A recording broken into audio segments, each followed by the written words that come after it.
Falar sobre a grande finalíssima da Copa do Brasil. Corinthians e Vasco se enfrentam. E sempre que eu digo, viu, Massa, nos dias que antecedem, o cara que é corintiano, que é vascaíno, fala, não, eu tô tranquilo, eu não fico nervoso, eu adoro os dias que... Tá mentindo, essa é a verdade. O cara tá mentindo e é como deve estar todo corintiano, não é, Vessa? Pois é, o torcedor do Corinthians passou quarta-noite, quinta... ainda com aquele gosto amargo do 0-0, era claro isso nas redes sociais, ainda havia indignação pelo que o time, eu ia falar o que jogou, né? O que não jogou no jogo de ida, não aproveitando o mando de campo, jogando daquele jeito, quase não chutando bola no gol. Então acho que foi uma quarta-noite, uma quinta, muito para isso, assim. Mas a partir de hoje, eu acho que tem que ser vida nova, o passado você não muda, o futuro tá ali para você tentar fazer algo diferente. E agora já a expectativa é essa, já se fala muito na busca de corrida, na corrida pela a tentativa de ingresso para o Maracanã, agora já se fala na possibilidade de mudança de time ou não. Ou seja, meio que quarta-feira ficou para quarta-feira, não tem muito mais para o que lamentar. E agora é isso, agora é tentar se remodelar, tentar se... pensar que a comissão técnica possa ter ontem, sobretudo ontem, ter sentado numa mesa, todos eles juntos, e aí, o que aconteceu? Vamos pegar os vídeos do jogo, cadê os nossos vídeos do scout? Vamos olhar de cima para baixo ali, onde eles fazem a filmagem, ver tudo o que aconteceu, onde errou, quem a gente vai, pode fazer, o que a gente pode mudar taticamente, quais jogadores vão estar numa condição melhor, quais não vão estar, vamos trocar o time ou não vamos. Eu acho que é isso, Tirone, é bola pra frente, é tentar pensar no domingo e menos na quarta-feira. É o que eu vou perguntar pra você, meu caro Marcelo. O que precisa mudar do que aconteceu na quarta-feira? Olha, quarta-feira foi uma noite bem estranha na Neoquímica Arena, tendo em vista que aconteceram, a gente pode citar rapidamente 3 pontos que não são tão comuns assim. Se um deles tivesse acontecido, já seria bastante debatido. Teve discussão entre jogador do Corinthians, antes de uma batida de pênalti, de escanteio que foi bola na trave. Teve jogador saindo reclamando e bem claro para ninguém ter dúvida da reclamação. Ele ainda fala em inglês do porquê ele. Why me? Why Me, Why Not, é um bom álbum, inclusive. E teve ainda o técnico Dorival Júnior, que sempre tem o mesmo tom na vitória, no empate, na derrota, discutindo fortemente com o torcedor, né? Isso até foi pouco falado. Então foi uma noite estranha na Neoquímica Arena, que o torcedor corintiano se apega que não vá para o Maracanã. Se apega até mesmo no retrospecto, no estranho retrospecto do Corinthians, melhor fora de casa do que em casa na temporada. Ô, Massa, sabe que eu ouvi um negócio que me surpreendeu hoje? De alguém que entende bem do Rio de Janeiro, de como as coisas funcionam, que tem rubro-negro torcendo pro Vasco.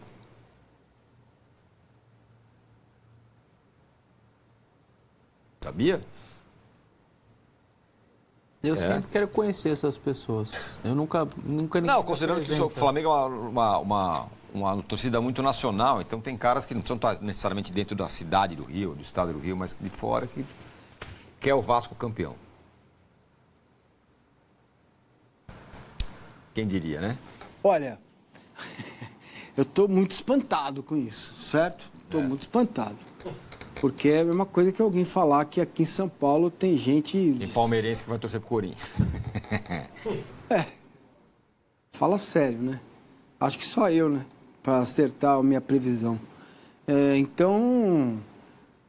Cara, não faz sentido, apesar de a gente entender como as coisas no Rio de Janeiro são diferentes, né? A rivalidade é diferente, existe um outro olhar, né, para o futebol. Mas eu queria pegar um ponto do Laruque aí, do Becker, que é o seguinte, também me parece um descontrole do time, né? Tudo isso que aconteceu. Esse descontrole, pode ser mais simples de entender com o domínio do Vasco em cima do Corinthians no jogo, os caras... As coisas não iam acontecer, Exato. vai irritando, vai te consumindo, né? Exato, dá para compreender. Mas eu não vou aceitar nunca, jogador, técnico, xingar torcedor, cara. Para mim é o homem morder o cachorro. Tudo bem, ninguém também tem sangue de barata, não dá para ficar ouvindo o cara xingar o tempo todo. Mas, cara, sai, vai embora, vai cuidar da tua vida, do teu trabalho, você é muito bem remunerado para cuidar disso. E eu não aceito isso, não aceito jogador, torcedor colocar a mão em torcedor.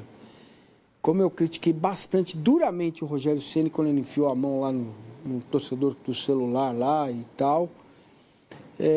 Não dá, cara. Você tem que ter controle emocional, tem que saber onde você está, o que você representa, o que significa o jogo, né? Então, é claro que do outro lado também se pediria um pouco mais de respeito e educação, mas a gente entende que o torcedor está ali desabafando, está bravo, não tendo agressão, né? Aí eu acho que todo mundo tem o direito de se defender.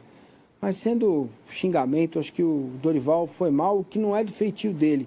O que mostra também que o cara falou, hoje eu fiz um trabalho ruim. Hoje eu fiz um trabalho ruim, mas não acabou e o Vasco não fez a parte dele. Mas o empate foi bom pro Vasco. Foi bom, claro, beleza. Antes do jogo, acho que todos os torcedores do Vasco assinariam um 0x0, 1x1, tudo bem. Mas diante da circunstância, o Vasco manteve o Corinthians vivo no jogo, né? E o que está a favor do Vasco agora, muito importante, é o mando de campo. É a pressão da torcida, é a força da torcida. Mas isso é relativo se você levar em consideração que não é em São Januário. E se fosse em São Januário, a pressão seria ainda maior. No Maracanã, a coisa se dilui um pouco, né? O gramado é bom, o Corinthians vai ter que pensar numa outra forma de jogar, vai ter que pensar numa outra estratégia. O Corinthians tem, entre aspas, a favor dele a fila do Vasco, que não é pequena, para ganhar uma competição grande, né? Uma fila grande, e acho que isso pode pesar ao longo do jogo. O Corinthians precisa prolongar o jogo.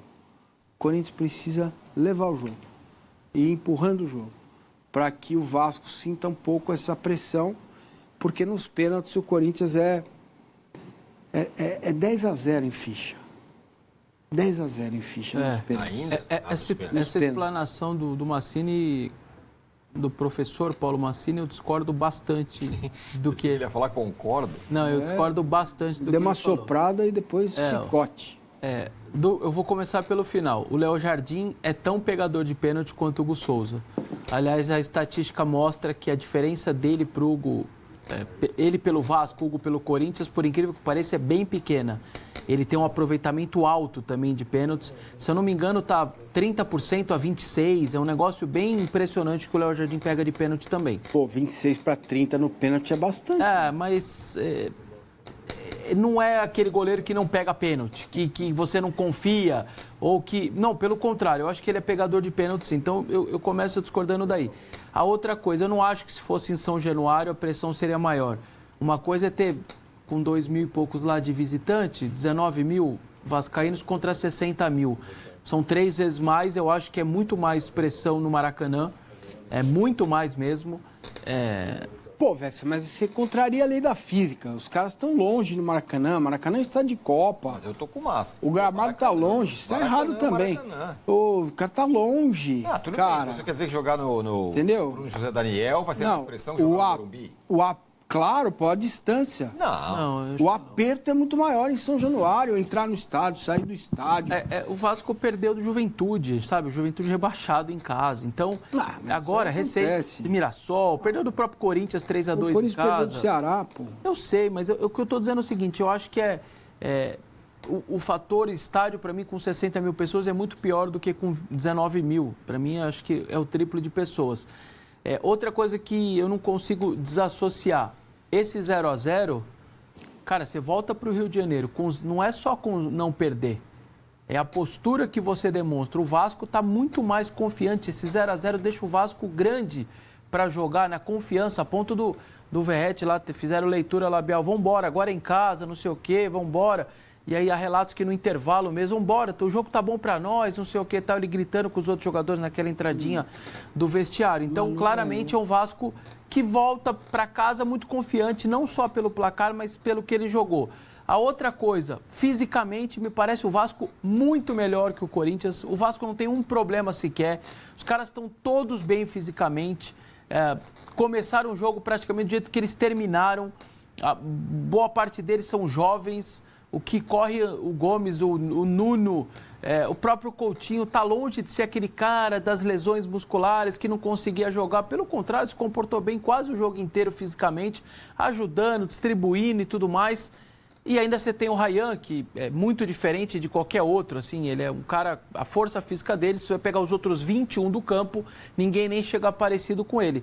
Então, assim, por isso que eu ontem falei dos 7 fichas a 3, porque eu acho que se você põe tudo isso aí no contexto, o jogo em si, a confiança em si, está com praticamente tudo do lado do Vasco. O Corinthians chega com elenco, com 5, 6 jogadores ali abaixo fisicamente, com problema, sem o resultado da sua casa, depois de uma performance ridícula como aquela como mandante, como há muito tempo eu não vi, nem em derrota, repito o que eu falei ontem, até em derrota eu vi o Corinthians jogar muito mais do que jogou ontem, e é assim que o Corinthians chega lá para o Maracanã. Então, eu estou muito nessa, eu penso bem diferente do Massa. Não, mas e Corinthians e Cruzeiro? Cruzeiro e Corinthians, como que foi? Eram os mesmos jogadores. Era o primeiro jogo da maratona de 4. Beleza.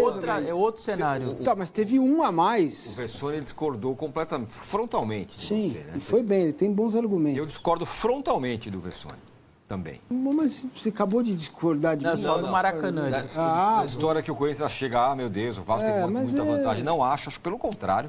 Acho que não é que o Corinthians tem vantagem, não é isso, mas acho que o jogo é ali, claro. pau a pau.